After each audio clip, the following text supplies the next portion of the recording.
이번 유권자 수가 4,439만여 명이라고 제가 아까 말씀을 드렸는데요. 유권자 수를 지역별로 저희가 한 표로 한번 보면서 얘기를 다시 한번 해보겠습니다. 지금 보면요. 유권자 수, 수도권 지역이 51%가 모여 있습니다. 유권자 수로만 보면은 지금 서울 수도권의 민심을 누가 가져가느냐가 굉장히 중요한 포인트 되겠지만 꼭 그런 것만은 아닌 것 같아요. 이번 대선에서 최대 승부처는 어디라고 보십니까? 글쎄요, 뭐 승부처를 충청으로 볼 거냐, 뭐 DK, PK로 볼 거냐, 네. 보는 관점에 따라서 다양하게 그러겠죠. 해석할 수 있겠습니다. 그러나 인구수로만 본다면 서울 수도권이 갖는 상징성이 굉장히 크다. 그렇죠. 그리고 더 나아가서 막판, 선거 막판 지지층의 최대 결집이 이루어진 속에서 마지막 중도층과 부동층이 한 5% 내외로 우리가 추측합니다만 서울 수도권에 상대적으로 많다고 본다면 서울 수도권의 이 승패가 대단히 중요할 거라고 보여지고요. 또 다른 관전 포인트는 이겁니다. TK를 우리가 상정해 볼 수 있겠습니다. 네. TK가 지금 어느 정도의 투표율을 보여줄 수 있을 것이냐. 이를테면 역대 보수 정권의 보수 후보의 경우에 80% 투표율, 80% 득표율을 보였던 것이 TK입니다. 네. 과연 김문수 후보가 선거 막판 소위 보수층의 결집을 이뤄내서 네. 80% 득표율을 가져갈 수 있을 것인가. 네. 더 나아가서 이 TK는 또한 중도 확장과 부동층 견인에 앞장섰던 이재명 후보 입장에서도 네. 더더욱 TK 30% 득표율이 과연 달성 가능할 것인가. 네. 이런 관점에서 본다면 또 다른 관전 포인트는 이 TK에서의 또 투표율과 양 후보의 득표율이 상당한 승부처가 될 수 있겠다. 이렇게 볼 수 있겠습니다. 얼마 전에 민주당에서 이재명 후보의 뭐 50% 이상, 51%까지의 뭐 목표를 세우면서 이 목표를 달성하기 위해서 가장 중요한 게 TK와 PK에서 얼마만큼 선방을 할 수 있느냐, 그 전략을 공개하기도 했었는데요.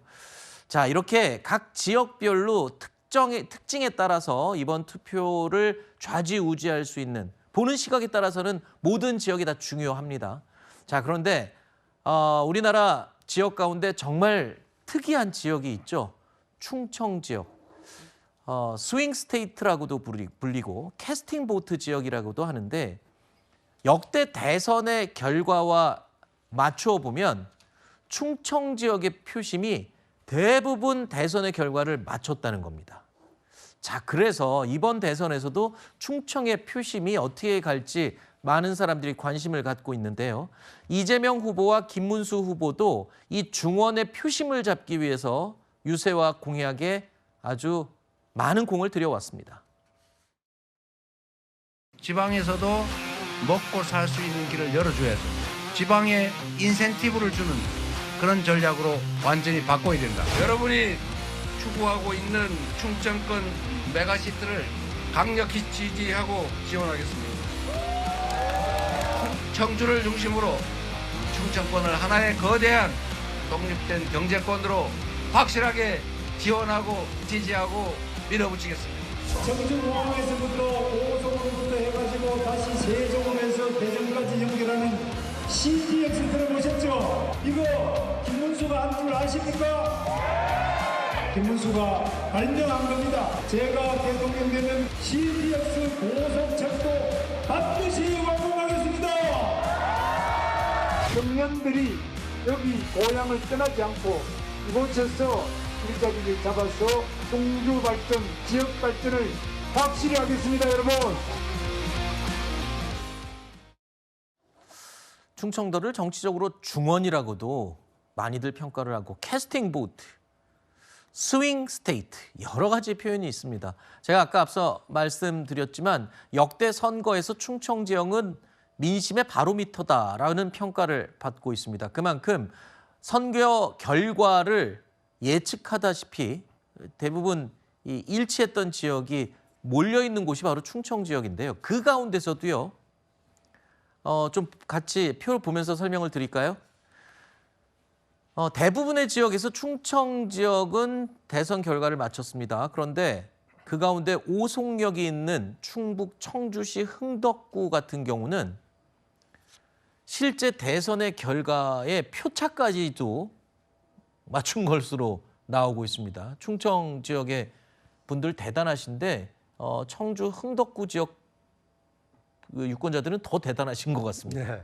그러니까 청주 흥덕구가 이제 충북에 있는 그 지역이긴 합니다만 이 전국 각지에서 모여든 분들이 함께 거주하고 있는 이 전국 인구의 어떤 표본과 같은 곳이다라는 평가를 받고 있습니다. 네. 이 청주 흥덕에는 이 오송 생명과학단지, 오창 과학단지 이런 여러 가지 과학단지가 있다 보니까 영호남 수도권 할 것 없이 이 생명공학이라든지 과학과 관련된 업에 종사하는 분들이 많이 이주해서 거주해서 살고 있습니다.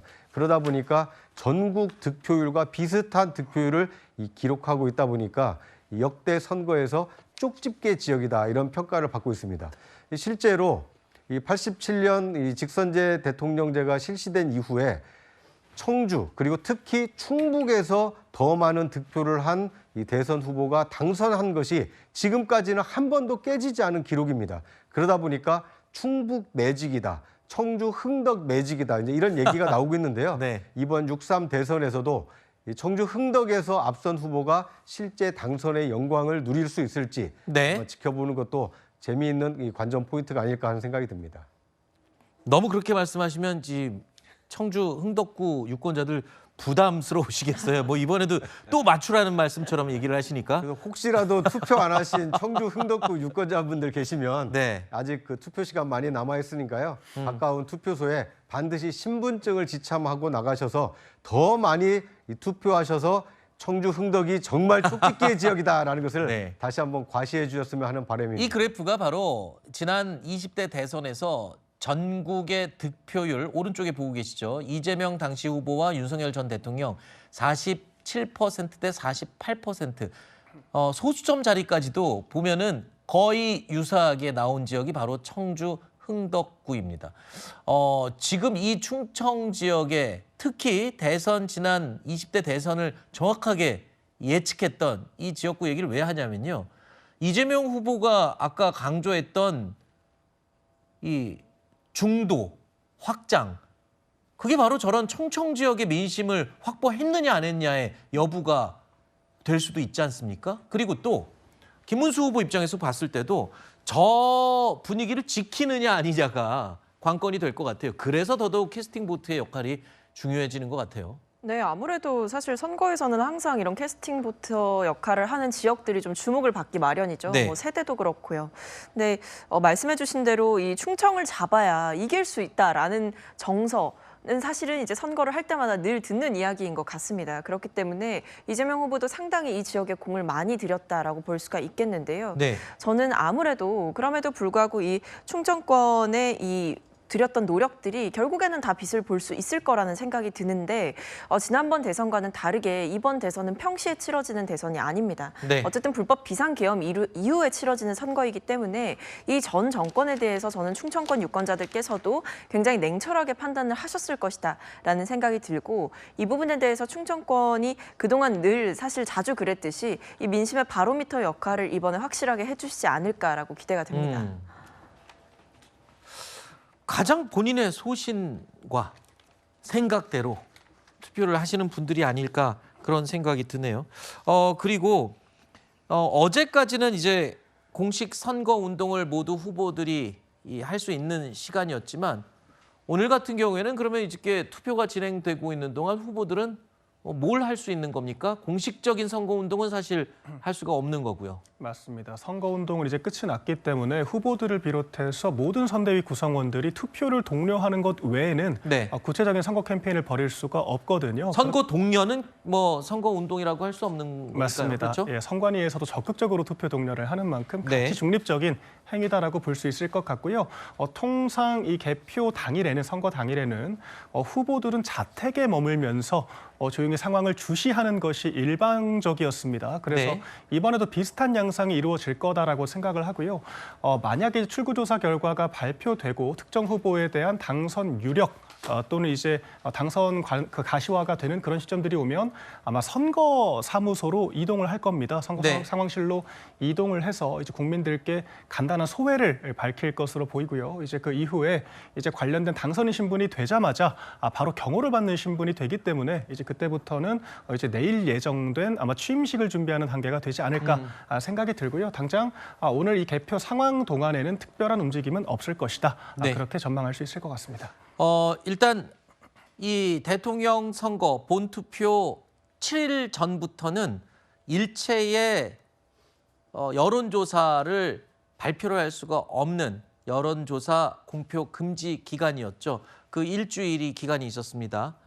그래서 저희가 그러니까 27일까지 실시됐던 여론조사에 대해서는 언급을 할 수 있지만 그 이후에 28일 이후에 실시된 여론조사는 언급도 할 수 없고 공표도 할 수가 없습니다. 그래서 저희가 사전에 또 당부의 말씀을 여러 번 드렸는데 일단 후보들은 당 내에서는 그래도 민심을 확인하기 위해서 여러 가지 방법을 통해서 확인을 하고 그리고 흐름들을 계속 살펴보고는 있는 거죠. 그렇습니다. 전략 단위에서는 선거 당일 그 전날까지도 네. 어제까지도 이미 그 매 지역마다 주요 지역의 선거 여론의 흐름을 다시 계속 면밀히 체크해 왔습니다. 네, 그 추이는 말씀하시면 안 되고요. 그렇습니다. 네네. 그 흐름을 그대로 또 후보에게 보고하고 있고요. 네. 보고해 왔고요. 그렇기 때문에 우리가 수치를 얘기할 수 없습니다만 당내 또는 후보 입장에서는 어느 정도 아하. 상황에 대해서는 인지하고 있다 이렇게 네. 볼 수 있겠고요. 그런 의미에서 오늘 하루는 어찌 보면 휴식 플러스 구상이 되겠습니다. 그렇군요. 후보 입장에서는 이 휴식은 지금까지 선거운동 22일 동안 어찌 보면 줄기차게 달려왔던 쉼없이 달려왔던 과정에 대한 그 휴식이라 한다면 구상은 바로 인수위 없이 바로 출범하는 새로운 정부의 출범 이 과정이 대단히 벅찬 과제이기 때문에 어떻게 헤쳐나갈 것인지에 대한 후보 차원의 구상 이런 네. 부분들이 조용히 펼쳐질 것으로 보여지고요. 대충 이제 투표가 끝나고 나면 네. 당선자 윤곽이 나오는 시점쯤에 개표 상황실로 와서 인사를 하고 다시 좀 그 득표 상황을 네. 지켜보는 뭐 그런 절차로 진행될 것으로 예측되어집니다. 알겠습니다.